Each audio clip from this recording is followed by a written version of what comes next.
Hey! Cette vidéo fait partie du projet Un État, une vidéo de l'étudiant d'Échange Club. Et aujourd'hui, je vous présente mon État, la Floride. Donc moi, je me présente, je m'appelle Inès, j'ai 18 ans. Donc je suis partie après mon baccalauréat. Je suis actuellement à Melbourne, donc pas en Australie, mais en Floride. C'est à 40 minutes d'Orlando et 2h30, 3h de Miami, pour vous situer à peu près. Je suis ici depuis le 21 août et je repars le 1er juin. Donc je fais cette vidéo pour partager déjà mon expérience et aussi pour rassurer les personnes qui seraient inquiètes d'être en Floride, même si en vrai la Floride, en général, c'est plus un état dont on rêve plutôt que dont on est inquiet. Mais au moins ça vous mettra plus la vraie expérience que ce qu'on imagine. Je vais vous dire ça comme ça.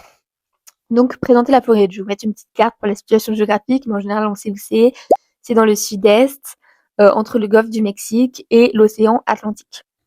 Donc, faut pas penser forcément au côté Miami touristique, parce que vous vous retrouverez pas forcément dans une grosse ville, même très très rarement, mais plus dans une province et peut-être même au milieu de la Floride et loin de la mer, etc.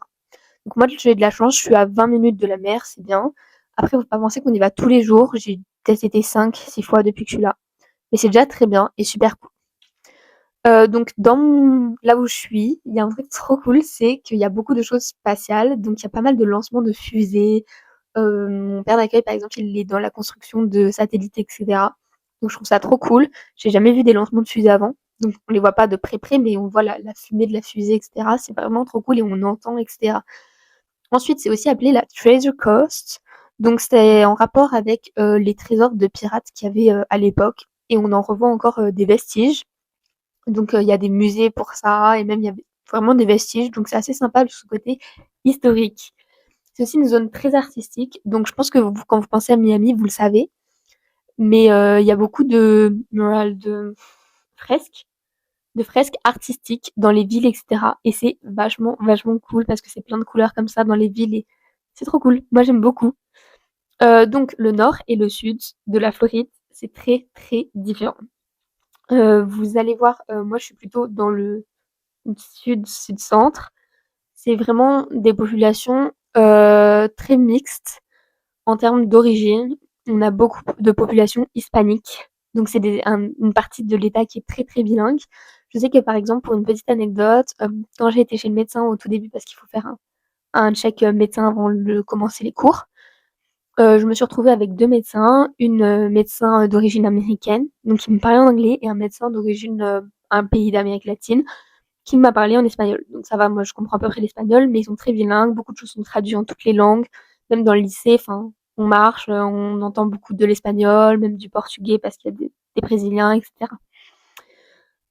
Sinon, du coup, ça c'est un truc que j'aime énormément, cette diversité dans la Floride. Donc c'est vrai que si vous voulez une expérience très américaine, avec vraiment que des trucs d'américains purs et durs, c'est pas forcément l'état dont vous pouvez rêver. Mais c'est un truc que j'adore parce que je trouve que c'est tellement enrichissant de voir toutes ces cultures-là.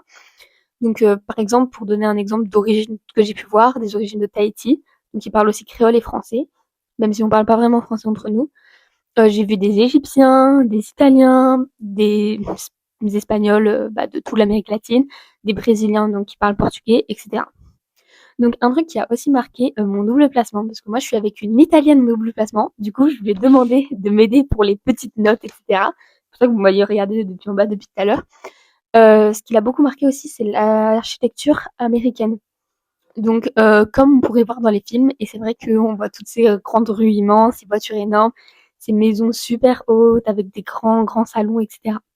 Voilà, donc c'est vraiment architecture américaine, mais ça, je pense que c'est un peu dans toute la Floride, dans tous les États-Unis même. Voilà.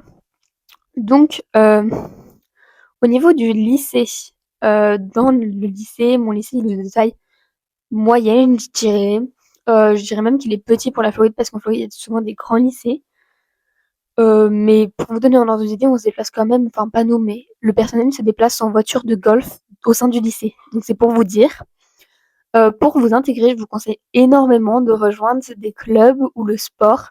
C'est super cool qu'il y ait ça au lycée. C'est en général gratuit, au moins les clubs. Et ça permet vraiment l'intégration. Parce que du coup, les classes, on change de classe à chaque fois et de personne. Donc c'est-à-dire que vous choisissez vos matières et vous vous retrouvez avec des personnes qui ont choisi la même matière que vous. Et du coup, ça change tout le temps, donc c'est plus compliqué de se faire des amis dans ce contexte-là. Ici, les amitiés, les gens, ils sont très accueillants, très friendly. mais ça va être compliqué de devenir très vite intime avec eux. Donc, bon, bah, ça, faut pas hésiter d'aller vers les autres, etc. Mais vous attendez pas à avoir des amitiés très, très, très fusionnelles et très un peu inclusives comme on pourrait avoir en France. Sinon, au niveau scolaire, je vais être honnête, c'est assez facile. Après, ça dépend vraiment de vos classes. Et même si vos classes vous plaisent pas ou c'est plus trop facile, trop difficile, vous pouvez demander à changer. Mais il faut pas négliger le côté AP. Donc ça, c'est des classes AP qui sont plus compliquées parce que c'est des classes niveau préparation de collège-université du coup. Et moi, j'avais par exemple ça en mathématiques et on faisait des choses niveau spécialité maths première, maths complémentaire, terminale. Voilà. Mais après, j'avais beaucoup de devoirs. Du coup, c'était la seule matière où j'avais des devoirs en plus. Donc j'ai demandé à changer pour le deuxième semestre pour un truc sans devoir parce que voilà, j'ai un peu la flemme, je vais être honnête.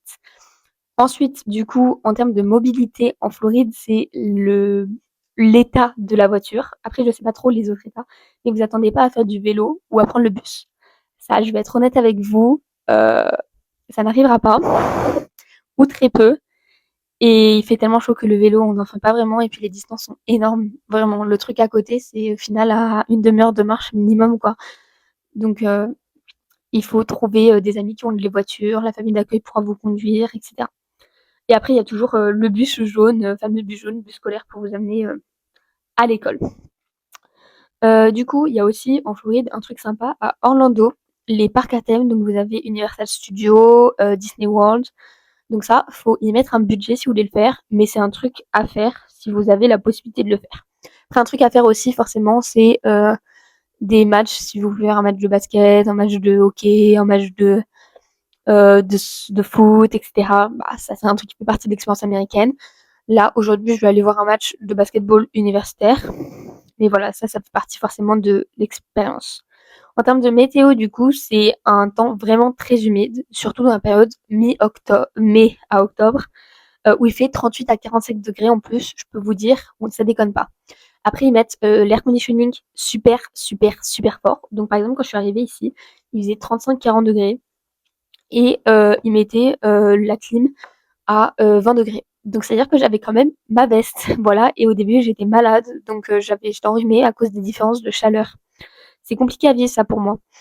Ensuite, sinon en hiver, c'est des hivers chauds pour l'hiver. Attendez-vous à passer Noël à la plage. Il fait 20-25 degrés quand il fait vraiment froid pour eux. Oula, elle m'a fait peur. C'est Miss Penny le chat. Elle m'a fait peur. Du coup, quand il fait vraiment froid pour eux, c'est 20, c'est 15, 13 degrés pour eux. Ça, c'est vraiment, vraiment froid, quoi. Ensuite, bah, les gens, ils sont assez accueillants. Après, moi, je mets un gros cœur sur les gens d'origine hispanique brésiliens, qui ont été, j'ai trouvé même encore plus accueillants que les Américains en soi. Voilà.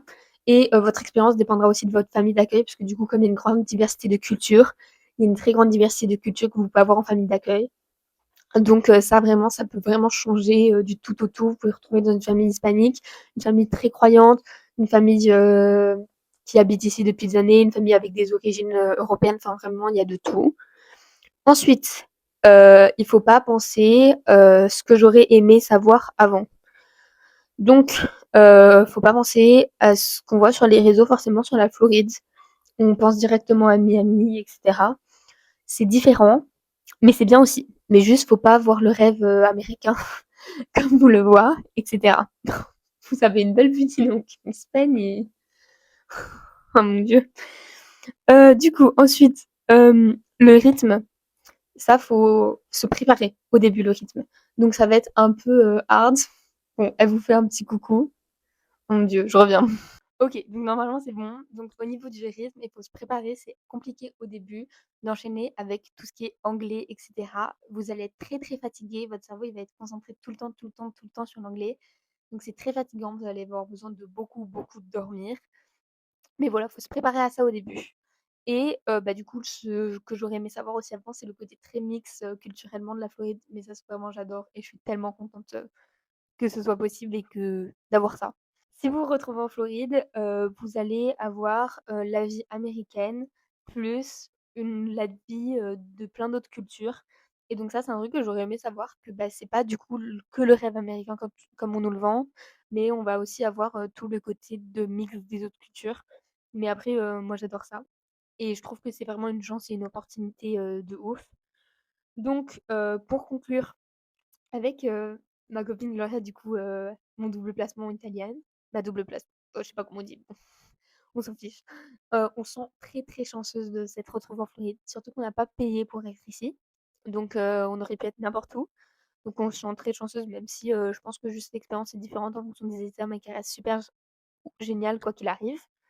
Et on est très triste d'être déjà à mi-parcours parce que ça passe vite.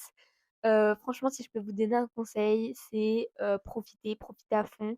Faites des photos, des vidéos, filmez, des vlogs. Moi, regardez, j'ai acheté un petit micro, j'en ai même un deuxième e pour faire avec, mon double placement, mes amis et cetera. On fait des vlogs, des vidéos, documenter tout ça parce que c'est l'expérience d'une vie.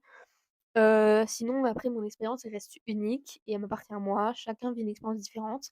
Même si vous vous retrouvez au même endroit, bah, ça va dépendre de plein, plein de facteurs et vraiment, je vous encourage à rester ouvert à tout. Dire oui au maximum de choses, pas forcément avoir des attentes dès le début parce que moi, c'était mon cas. Je me suis pas attendue à quoi que ce soit, j'ai juste laissé les choses venir à moi au fur et à mesure et découvrir les choses, sans avoir d'attente et j'ai trouvé ça génial. Donc vraiment, je vous souhaite une super expérience si vous vous retrouvez en Floride. Je vous souhaite d'avoir une expérience comme moi j'en ai eu une et voilà. Bon courage en tout cas, plein de bonheur et c'est tout. Bisous.